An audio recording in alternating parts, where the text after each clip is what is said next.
Thank you, sir. The next address of the evening is going to be given by the Right Honourable the Baroness Verma.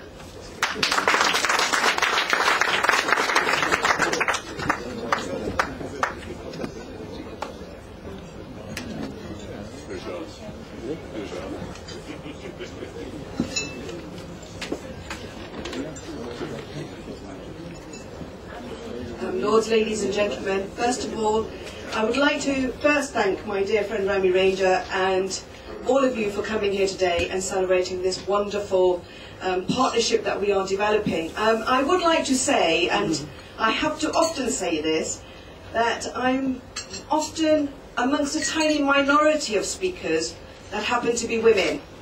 I would like to say to everybody in this room that please, please, when we talk about friendship, it also means about bringing women into your committees. Yeah.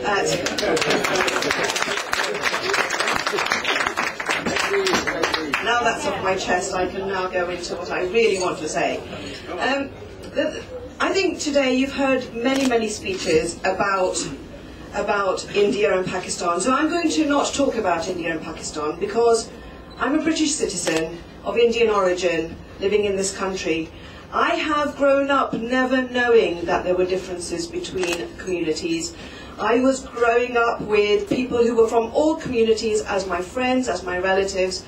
And one of the things I've learned as I've grown up is that those who divide are always tiny in numbers. The large majority of us merrily go happily along, celebrating each other's festivities, their happinesses, and sharing in their sadnesses. And so I would like to stop giving so much importance to a small group of people who are hell-bent on dividing us, regardless of where they are located in the world.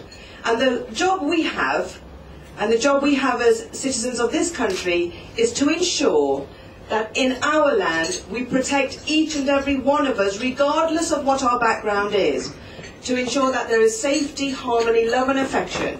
Because we can influence what goes on here more than what we should be thinking about that's going on 5,000–6,000 miles away. And the importance of that is this. There are two reigning democracies. India and Pakistan are growing democracies. They understand what dialogue is. They do not need us to preach it to them. Because, to be quite frank, they have gone through more terror attacks, more personal attacks on small, poor communities than we could ever dream of. They know how to deal with it.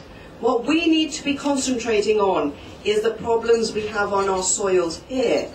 And that is where I really hope we concentrate our strengths.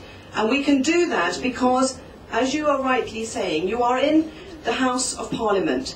This is the place where you can influence the most. This is the place where people with moderate, good voices can stand up and fight against what actually divides us. Now, I share very much the view that you can't separate the skies and say this belongs to me and this belongs to you. You can't separate the air either. So why on earth should we separate our friendships? Around our table here today are so many of different political persuasions and different religions and different backgrounds and different genders. But what do we share? We share a common love of humankind. And I think really at the end of it, this is what we as individuals can do. We take responsibility for our own individual selves. I do not take responsibilities for communities. I take it for myself. And I hope that in my actions, I help somebody else take responsibility for themselves. And I think that's what we need to do. And I get rather weary and rather tired that the BBC and channels such as that constantly put on their screens the most radical, outspoken people who do not speak for any of us, but have a view that ends up dividing us. I've grown up fighting the National Front. I've grown up fighting discrimination, as I'm sure everybody else around this room has. We've got our battles to fight, but you know, we only fight them when we are together. We only win when we are together. So, I would suggest very humbly, because I am a new peer, I've only been here 3.5 years, so I'm quite junior in my years to some of my noble colleagues. But I do say this is a wonderful place where I've found that we have a lot of work we can do in uniting people through very peaceful means.